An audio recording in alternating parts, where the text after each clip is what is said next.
ഈശോ മിശിഹായ്ക്ക് സ്തുതിയായിരിക്കട്ടെ. നോമ്പ് കാലത്തിലെ മൂന്നാമത്തെ ഞായറാഴ്ചയിലാണ് നാം ഇന്നായിരിക്കുക. ഇന്ന് തിരുസഭ മാതാവ് നമ്മുടെ വിചിന്തനത്തിനായിട്ട് നൽകുന്ന സുവിശേഷ ഭാഗം വിശുദ്ധ മത്തായിയുടെ സുവിശേഷം 6-ാം അധ്യായം 1 മുതൽ 8 വരെയും 16 മുതൽ 18 വരെയുമുള്ള തിരുവചനങ്ങളാണ്. മത്തായിയുടെ സുവിശേഷത്തിലെ മലയിലെ പ്രസംഗത്തിൽ നിന്നാണ് ഇന്നത്തെ ഈ സുവിശേഷ വായന നമുക്ക് കാണുവാനായിട്ട് സാധിക്കുക.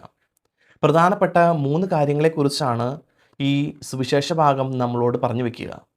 ദാനധർമ്മം, പ്രാർത്ഥന, ഉപവാസം എന്നിവയെക്കുറിച്ച്. കത്തോലിക്ക സഭ പഠിപ്പിക്കുന്നതനുസരിച്ച് 3 പ്രധാന പുണ്യപ്രവൃത്തികളാണുള്ളത്: ഉപവാസം, പ്രാർത്ഥന, ദാനധർമ്മം. ഇവയോരോന്നും അനുഷ്ഠിക്കുമ്പോൾ നമുക്കുണ്ടാകേണ്ട മനോഭാവം എന്തായിരിക്കണമെന്നാണ് ഈ തിരുവചനഭാഗം നമ്മോട് പറഞ്ഞു തരിക.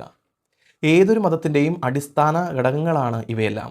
ഒരുവൻ പ്രാർത്ഥിക്കുമ്പോഴും ദാനധർമ്മം നടത്തുമ്പോഴും ഉപവസിക്കുമ്പോഴും സ്വന്തം നന്മയ്ക്ക് വേണ്ടി ചെയ്യാതെ, മറ്റുള്ളവരെ കാണിക്കുവാൻ വേണ്ടി ചെയ്യാതെ, ദൈവ മഹത്വത്തിനായി നമ്മൾ ചെയ്യണമെന്ന് ഈ സുവിശേഷ ഭാഗം നമ്മളോട് പറഞ്ഞു വയ്ക്കുകയാണ്. ഉപവാസം എന്നത് ഉപവസിക്കലാണ്, കൂടെ വസിക്കലാണ്. ദൈവത്തോട് കൂടെ വസിക്കുക എന്നാണ് ഇതിൻ്റെ അർത്ഥം. ദൈവത്തോട് കൂടെ വസിക്കുന്നതിന് ദൈവത്തിൽ നിന്നും എന്നെ അകറ്റുന്ന എല്ലാത്തിനോടും ഞാൻ വിട പറയേണ്ടി വരും.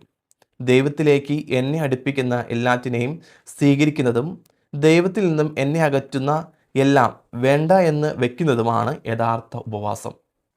ഉപവാസം യഹൂദർക്ക് ഇഷ്ടപ്പെട്ട ഒരു അഭ്യാസമായിരുന്നു.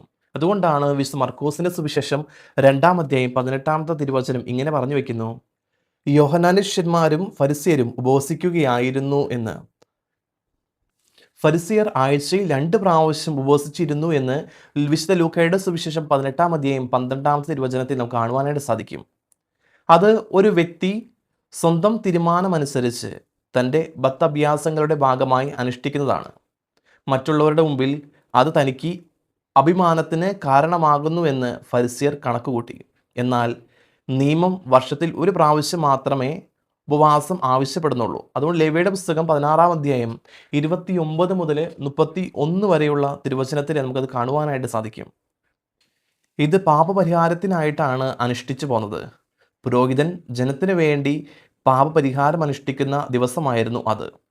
ഫരിസ്യർ ആണ്ടുവട്ടത്തിൽ പല പ്രാവശ്യം അനുഷ്ഠിച്ചു പോന്ന ഉപവാസത്തിൻ്റെ അടയാളമായിരുന്നു വിഷാദം ഭാവിക്കുന്നതും മുഖം വികൃതമാക്കുന്നതും. ഇതാണ് 6-ാം അധ്യായത്തിൽ 16-ാമത്തെ തിരുവചനം പറഞ്ഞു വയ്ക്കുക. എന്നാൽ ഉപവാസവും ദൈവവും ഉപവസിക്കുന്നവനും തമ്മിലുള്ള കാര്യമായതുകൊണ്ട് അത് മറ്റുള്ളവർ അറിയേണ്ട ആവശ്യമില്ല എന്ന് ഇവിടെ ഈശോനാഥൻ അവർക്ക് പറഞ്ഞു കൊടുക്കുകയാണ്.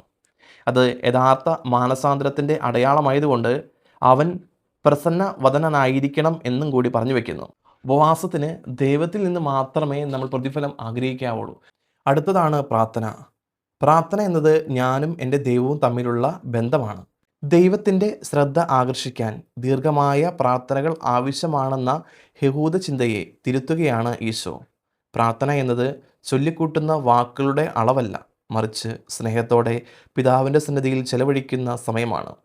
ആ സ്നേഹത്തിൽ ഉരുത്തിരിയുന്ന വാക്കുകളാണ് പിതാവിന് പ്രീതികരമായ പ്രാർത്ഥന. ഇതിനൊരു ഉദാഹരണമാണ് സാമുവേലിൻ്റെ പുസ്തകത്തിലെ ഹന്നയുടെ പ്രാർത്ഥന നമുക്ക് കാണുവാനായിട്ട് സാധിക്കും.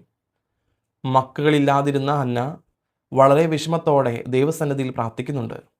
അവളുടെ പ്രാർത്ഥനയെപ്പറ്റി ബൈബിൾ പറഞ്ഞു വയ്ക്കുക, അവൾ ഹൃദയത്തിൽ സംസാരിച്ചു എന്നാണ്. അധരങ്ങൾ ചലിച്ചു, എന്നാൽ ശബ്ദം പുറത്ത് വന്നില്ല എന്ന്. ഹന്നയുടെ പ്രാർത്ഥന കണ്ട് ഏലിയ പ്രവാചകൻ കരുതിയത് അവൾ ഉന്മത്ത ലഹരിയിൽ പിറുപിറുക്കുകയാണ് എന്നാണ്. എന്നാൽ ഹന്ന ഏലിയ പ്രവാചകനോട് പറയുന്നുണ്ട്, ഞാൻ എൻ്റെ ദൈവത്തോട് ഹൃദയ ദുഃഖങ്ങൾ പകരുകയാണ് എന്ന്. നമ്മുടെയൊക്കെ ജീവിതത്തിൽ പ്രാർത്ഥന വരേണ്ടത് ഹൃദയത്തിൽ നിന്നാണ്. ഹൃദയം ദൈവത്തോടായിരിക്കണം സംസാരിക്കേണ്ടത്. ദൈവവുമായിട്ടുള്ള സംഭാഷണമാണ് പ്രാർത്ഥന എന്ന് പറയുക. അടുത്തതാണ് ദാനധർമ്മം. യഹൂദരുടെ ഇടയിൽ നിലവിലിരുന്ന വലിയ ഒരു ജീവകാരുണ്യ പ്രവൃത്തിയായിരുന്നു ദാനധർമ്മം എന്ന് പറയുക. അതുവഴി ദൈവത്തിൽ നിന്നും ഏത് കാര്യവും നേടിയെടുക്കാമെന്ന് യഹൂദർ ചിന്തിച്ചിരുന്നു.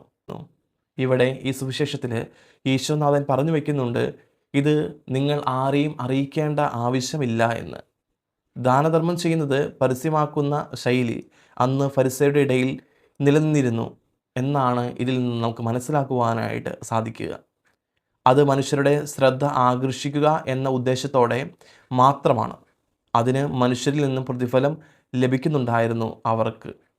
അതായത് ദാനധർമ്മം എപ്പോഴും ചെയ്യേണ്ടത് ഏറ്റവും അടുത്ത സുഹൃത്ത് പോലും അറിയാതെ വേണമെന്നാണ്. അതുകൊണ്ടാണ് സുവിശേഷത്തിൽ നമുക്ക് കാണുവാനായിട്ട് സാധിക്കും, വലത് കൈ കൊടുക്കുന്നത് ഇടത് കൈ അറിയുവാനായിട്ട് പാടില്ല എന്ന്. അറിയാതെ രഹസ്യമായിട്ടാണ് ദാനധർമ്മം ചെയ്യേണ്ടത്.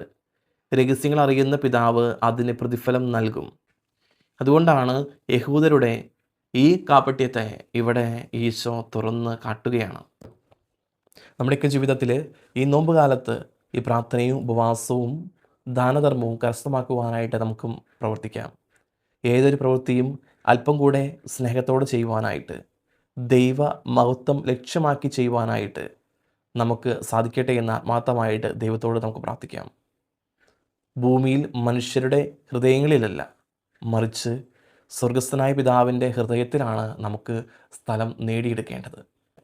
അതുകൊണ്ട് ഈ 3 പുണ്യപ്രവൃത്തികൾ നമ്മുടെയൊക്കെ ജീവിതത്തിൽ നേടിയെടുക്കുവാനായിട്ട് പരിശ്രമിക്കാം. ദൈവം നിങ്ങളെല്ലാവരെയും സമൃദ്ധമായിട്ട് അനുഗ്രഹിക്കട്ടെ.